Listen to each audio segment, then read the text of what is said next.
Welcome to the Fantasy Football Prophet podcast, hosted by Craig Phillips and Jeff Torrey. Visit us at fantasyfootballprophet.com. And now your hosts, Craig and Jeff. Welcome everyone to the Fantasy Football Prophet podcast. I'm Craig Phillips, joined as always by Jeff Torrey, and today we're talking undervalued players.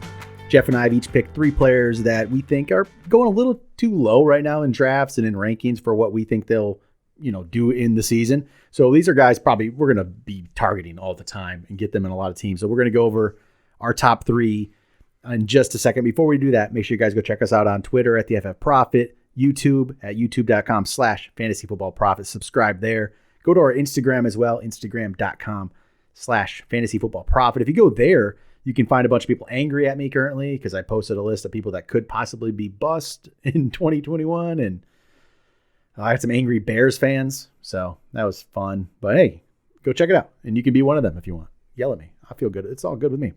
Here we go, Jeff. We're going to jump right into this, though. Top three undervalued players. We'll start with three, go to one. Who do you have at number three for your third, I guess, most undervalued player for 2021? For my number three, I'm actually going to go with a guy that should be a shoo-in for wide receiver number 2 on their team. He's being not drafted that way at all. I'm going to go with Russell Gage. So Julio Jones is kind of obviously a little bit newer of a situation. It's been happening over the offseason here. Julio Jones gets traded. Russell Gage, when Julio was hurt, stepped up. He was the number 2 option on the team. He did okay for himself. He put up decent numbers. Last year, he went 72 receptions for nearly 800 yards and 4 touchdowns.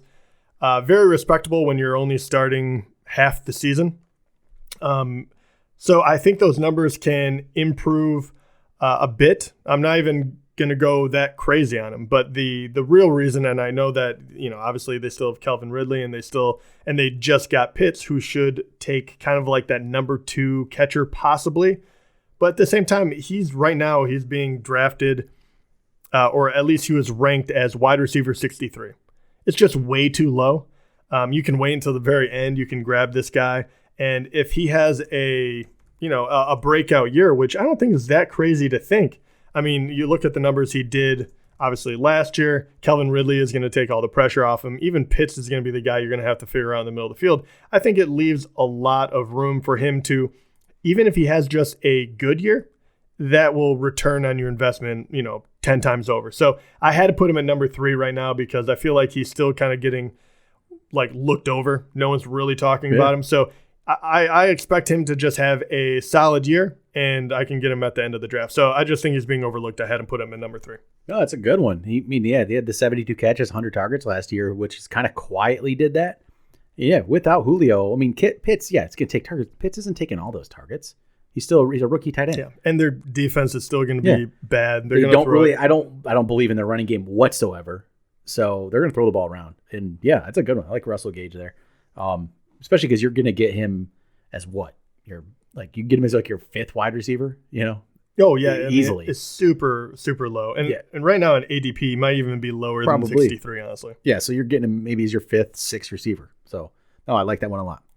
All right, my number 3. I went with a receiver as well. I actually went with, but a familiar name to the fantasy world, Antonio Brown. So he's currently wide receiver 45. And part of the thing is going to be, he has Evans ahead of him, has Godwin's ahead of him, right? But Antonio Brown, this all depends on what is Antonio Brown. The last we saw him in a full-time role in 2018, he had 104 catches, nearly 1,300 yards, 15 touchdowns. Really, really good.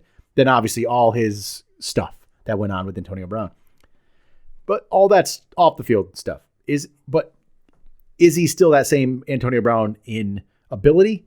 Maybe not quite that, but why can't he be really good yet? Even last year, he came in middle of the year, really didn't really do too much, we didn't think. But 8 games, 45 catches, 483 yards, 4 touchdowns. In the course of half of a season, it's not bad. So if you take his fantasy points for last year, which he finished, let me see if I find him down the list. He finished about 66th, it looks like, in standard scoring last year, 66th. If you just double his numbers to give him a full season workload, he actually would have finished 17th. If you just double his numbers from what he actually did last year, coming in just brand new to the team. He would have been the 17th best receiver in standard scoring with a full season workload, which actually kind of surprised me. I thought it would be lower than that. And you're getting him at wide receiver 45. Like, again, that's a fourth, fifth receiver just to take a chance on Antonio Brown. You're not risking much at all to possibly get, maybe he's a top 20, even if he's a wide receiver 3. I think that's worth the risk for Antonio Brown. He's going to get you some good games.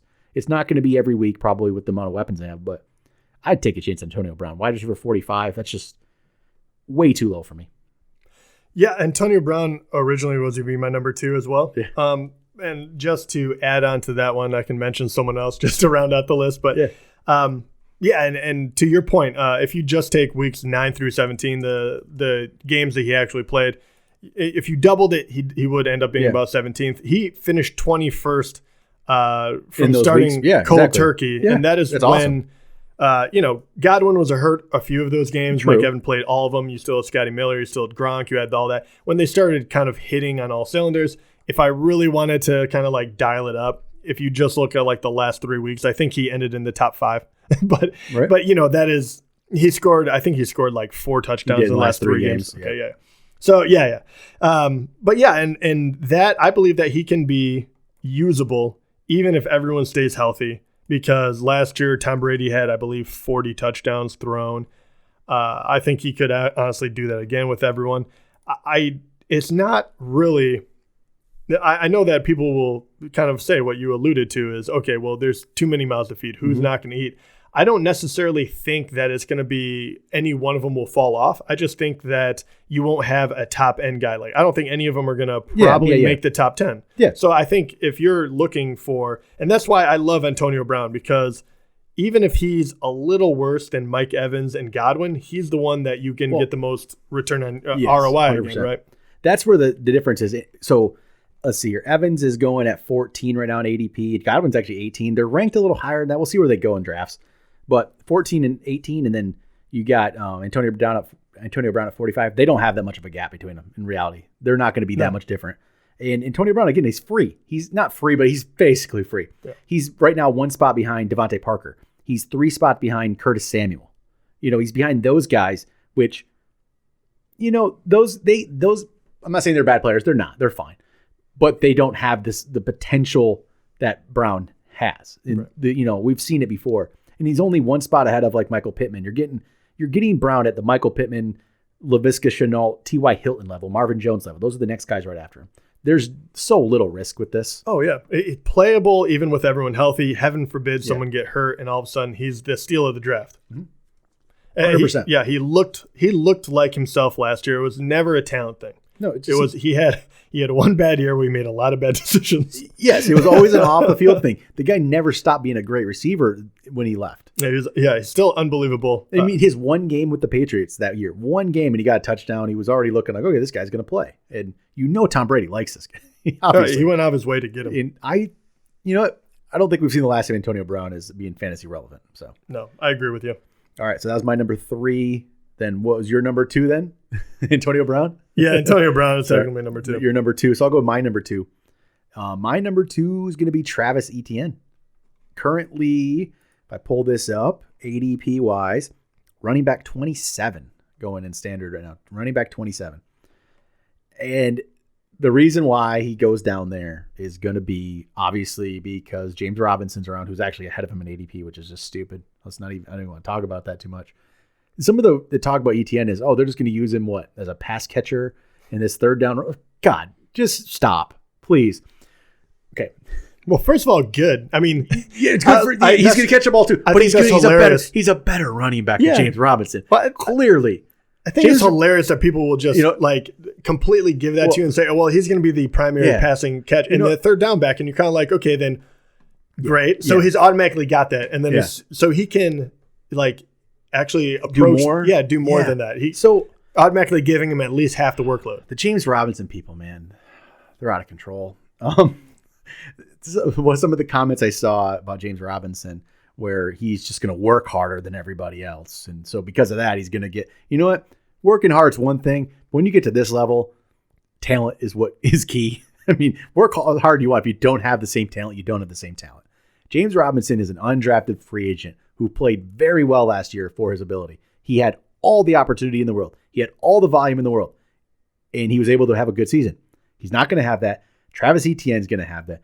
Urban Meyer did not bring James Robinson onto the team. He brought Travis Etienne onto the team as a first-round pick who is a college teammate of the quarterback they picked number 1. They are going to use Travis Etienne, and they're going to use him a lot because guess what? He's a lot better player than James Robinson could ever dream of being. So simple as that. Yeah, I 100% agree with you. I mean, I like Etienne to the point where I actually like him better than Najee Harris. I do too. I know that sounds really stupid. Najee Harris has a great role. Yeah. He has all that. Yes, he does like that. But I like Etienne better as a pure running back player. I you know what? I love it. Just downgrade Travis Etienne all you want. I'm going to end up with I'm not going to end up with him in every draft because Jeff's going to be in half my drafts. Yeah. So one of us is going to end up with him in all of our drafts. So we'll have to fight over him on some. But the value game, put his value down. Sure, put him way down there. Put him 3 spots behind Myles Gaskin, who is just like a average running back too. There's probably a ton of people that love Gaskin out there too. I'll give you this. Who doesn't love an underdog story? Guy that just outworks everyone. We've seen it. Yes, it's happened. We've talked about this. It doesn't last for multiple years. We talked about this before James Robinson, before Etienne came on board, about James Robinson and how this just doesn't happen very often. And what were the names? There's only a few of these undrafted guys that really made a difference. Arian Foster is one of them, right? There's how many Arian Fosters are there? Not many. It was him and I can't remember. Was Priest Holmes? Priest Holmes. So those are that's two. That's about it. That actually, made a longer impact. Priest Holmes didn't last very long. Just running backs don't. But he had a phenomenal 3 years. It was just amazing. But those are about it. That guys that actually made it more than 1 year of being an undrafted free agent and really doing well. You see this all the time. These one-hit wonders. I mean, shoot, if we were doing the podcast back in the Peyton Hillis days, what do you think these Peyton Hillis people were saying that year? Everyone thought all that. these kind of things. It happens all the time. And you see it a lot too. I mean, there's plenty of really high-end running back draft picks that do it for a year and then are kind of out of it, right? It all depends. And if you have the bulk, you will. And that's why we love that so much. If you're going to get the lion's share of the work, whether you're talented or not, you're probably worth having on the team, right? Yep. And James Robinson had that last year. Yeah. I'm not saying he's a bad player by any stretch of the imagination, but you bring in another running back to at least cut him in half, right? Mm-hmm. Because you're just like, well, we can't keep doing this. Not to mention, the pass catching is a huge thing. It blows my mind when people use it as well, that's all he's going to do. They're literally bringing him in order to make it easier on the one guy they put all their eggs in the basket, Trevor Lawrence. Who can we get him? Oh, he can just dump it off to a guy he's already used to.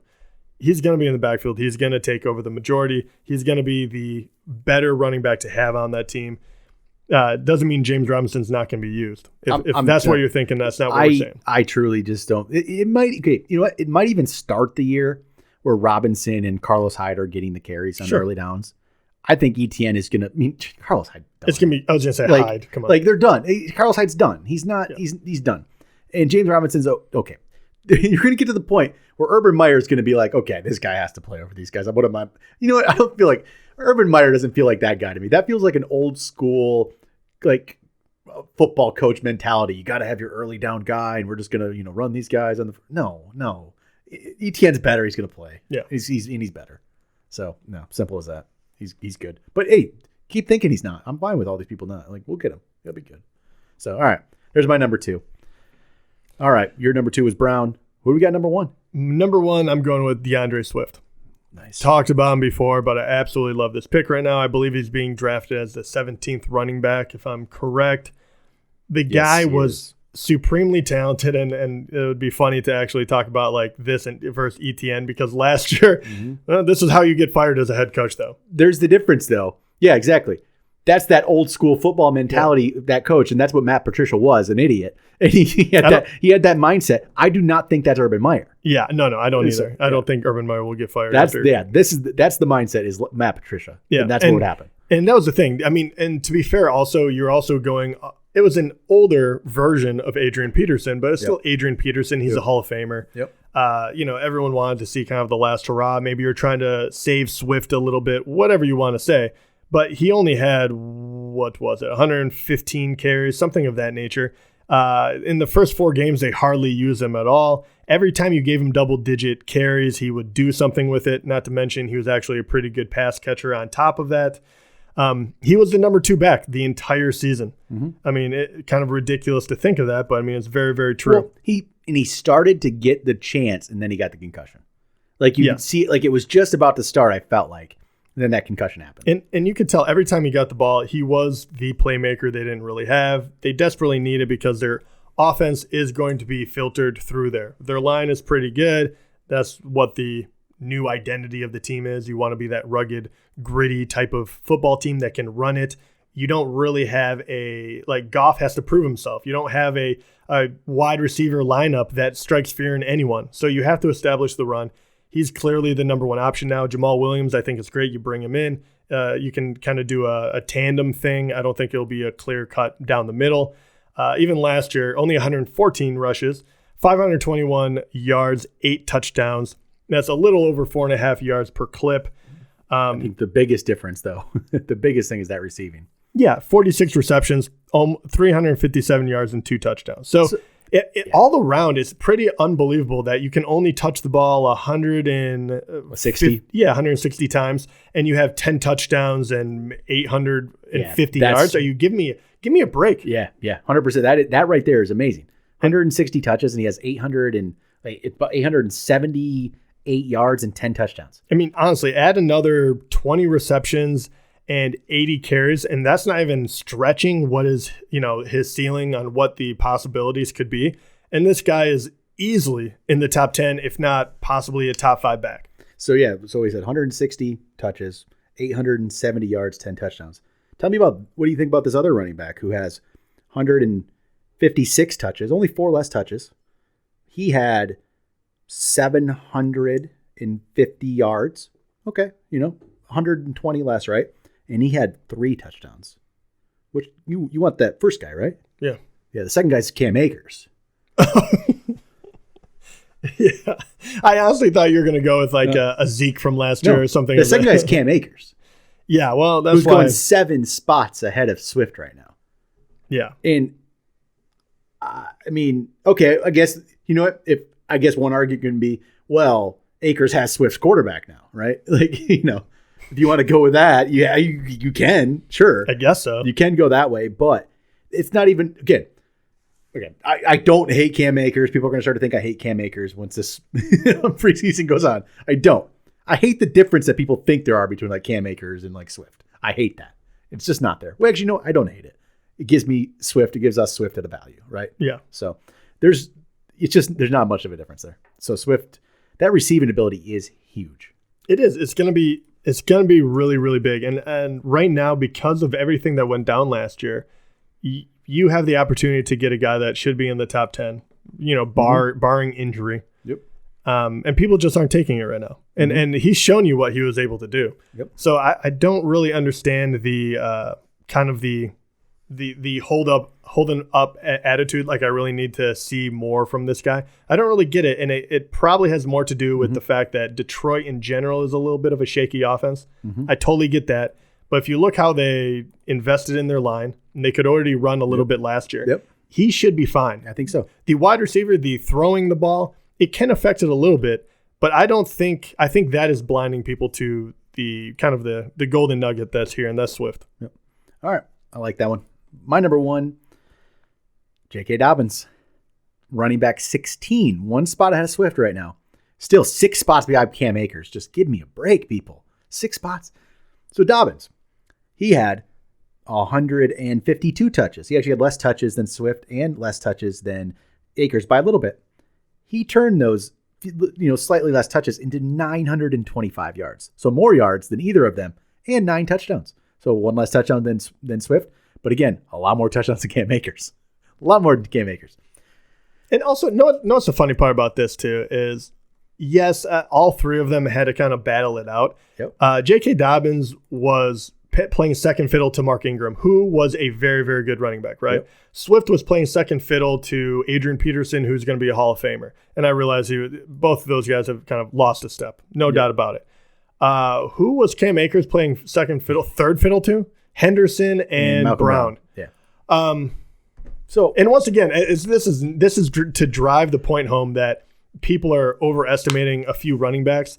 It's not to say Cam Akers doesn't have upside. No, he does. He does. It's just that there's not this difference between Cam Akers and then Swift and Dobbins that people seem to think there is. Especially when I can get a wide receiver or another running back, wait, and then get one of these guys that are going to be, I think, even better. So with Dobbins, I mean, first off, Dobbins looked great. 6 yards per carry, too.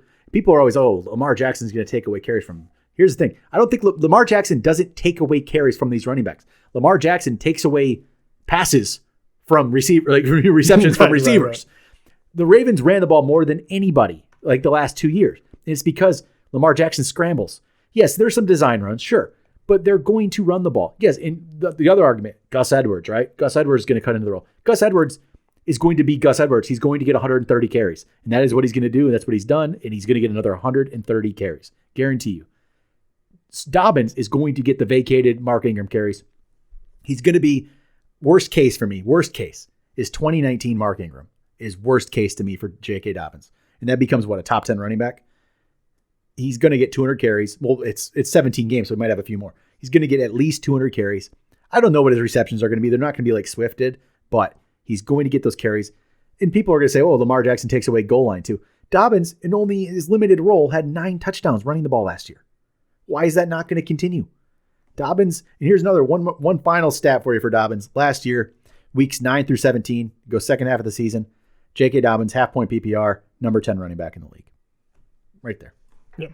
You know where Cam Akers is on that top 10 list? Not on it. Yeah, and think about it, too. I mean, the big one, you talked about how Baltimore has led the NFL in rushing. It's absolutely true. And yes, Lamar does take quite a few of those things, but they had the third most rushing touchdowns last year at 24, even though it took a huge hit.